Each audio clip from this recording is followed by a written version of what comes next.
It started with a single line: quiet, calculated and devastating. At exactly 8:01 this morning, King Charles broke royal silence, and within minutes Britain was on fire. The message came not from a palace spokesperson, not through official channels, but directly from the monarch himself during a private meeting that was never meant to reach the public. But it did. And what Charles said has thrown the entire government into panic. For years, the king has stayed silent, above the noise, above the politics, the steady symbol of tradition in a fractured nation. But today, he shattered that tradition. Because when the Prime Minister crossed the line, the Crown pushed back, Downing Street woke to chaos, phones rang non-stop, cabinet ministers were reportedly screaming at aides. One insider described the scene as controlled collapse, because in that single moment, the king had exposed something the public was never supposed to know.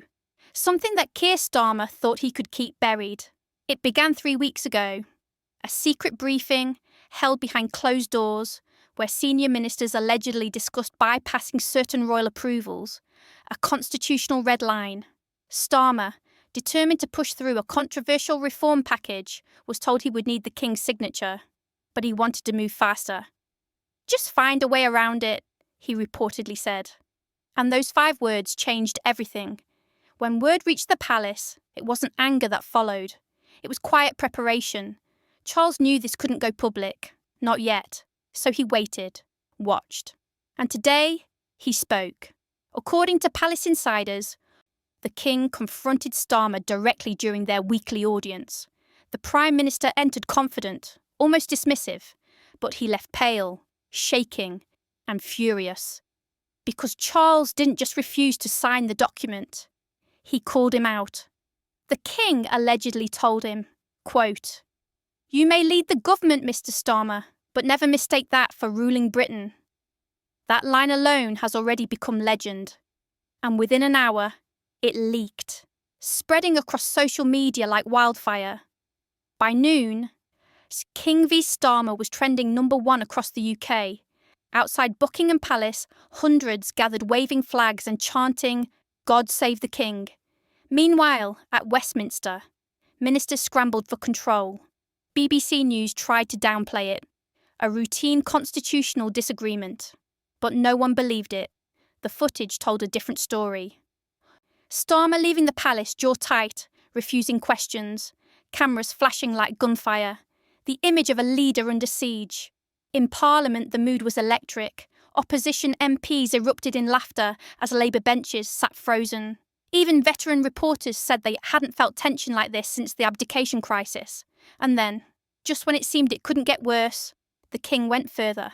At 2 p.m, a royal aide released an official statement, subtle yet sharp, saying, "The Crown remains committed to the Constitution and the rights of the people under it."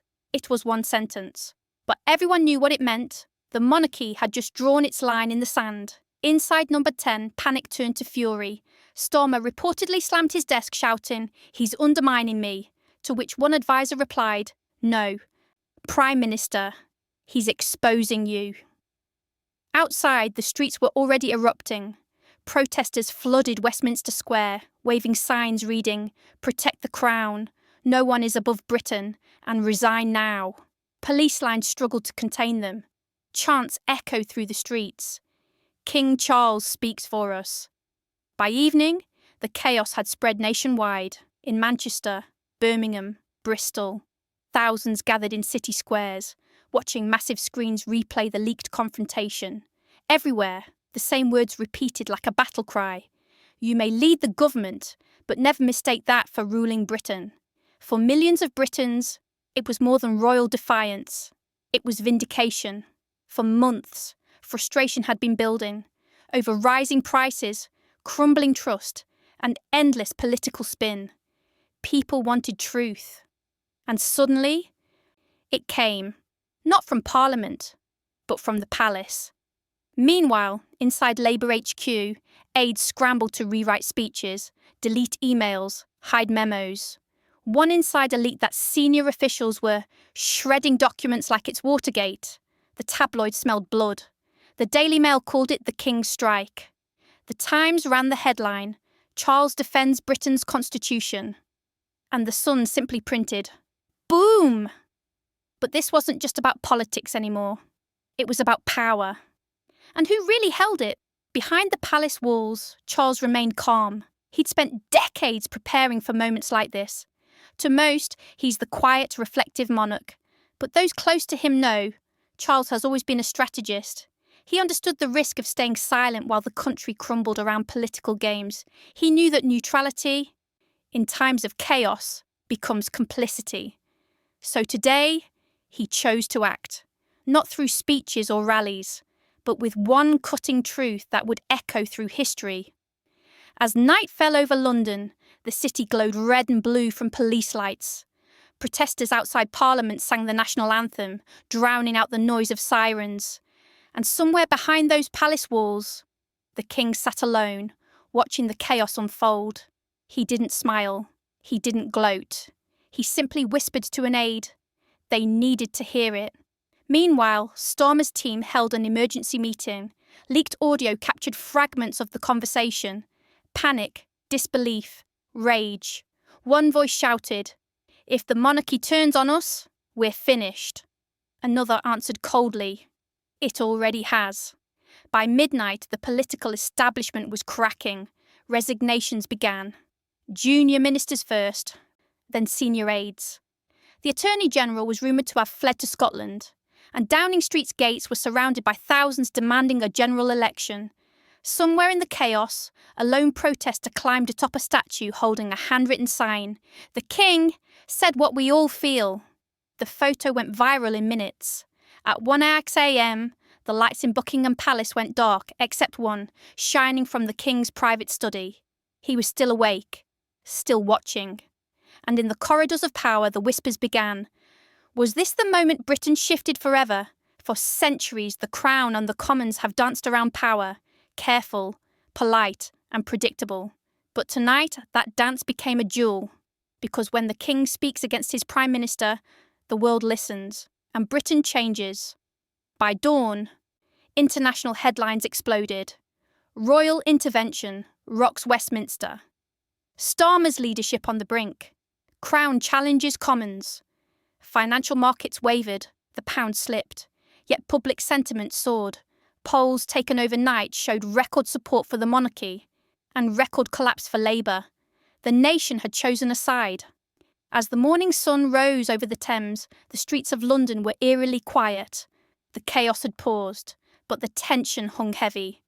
A lone radio broadcast played the clip again, the King's words echoing through the silence. "You may lead the government, Mr. Starmer, but never mistake that for ruling Britain." Those words now etched themselves into history. Some called it defiance. Others called it destiny. But for millions, it was hope, a sign that someone still had the courage to speak when everyone else stayed silent. As Big Ben struck 8, news broke that the Prime Minister had cancelled all public appearances. Aides said he was reconsidering his position. Unofficially, everyone knew what that meant. The King had not just exposed Starmer, he had ended him. And yet, the story wasn't over, because whispers began circulating that the palace had more. Letters, recordings, documents. Proof that this confrontation was just the surface of something far deeper, something that could shake the entire foundation of British politics. The question now wasn't whether Charles would act again, but how far he was willing to go. And as Britain waited, holding its breath, one truth became clear. This was no longer just about government. It was about the soul of the nation itself. The old Britain, loyal, traditional, orderly, was clashing with the new Britain of crisis, division, and distrust. And standing between them, like a ghost from history, was King Charles. Some say he broke protocol. Others say he saved the country. But tonight, as the nation trembles between chaos and clarity, one thing is certain. The Crown has spoken, and the silence of the past is over. The storm has only begun.